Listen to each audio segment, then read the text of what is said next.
ఐకమత్య మొక్క తావశ్యకంబెప్పుడు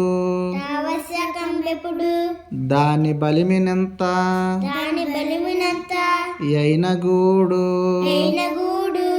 గడ్డి వెంటి పెట్టి కట్టరాయేనుంగు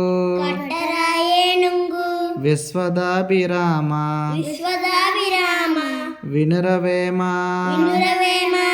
అర్థాలు: ఐకమత్యం కలిసి ఉండడం, ఆవశ్యకం అవసరం, ఎప్పుడు ఎల్లప్పుడు, బలిమి బలం, భావం. ఓ వేమ, ఐకమత్యం ఒక్కటే ఎప్పుడు అవసరం, దాని బలం వల్ల ఎంతటి ప్రయోజనమైనా చేకూరుతుంది. గడ్డి పరకలు బలహీనమైనవి అయినా వాటన్నింటినీ కలిపి వెంటి పేనితే ఆ వెంటితో పెద్ద ఏనుగునైనా కట్టవచ్చు.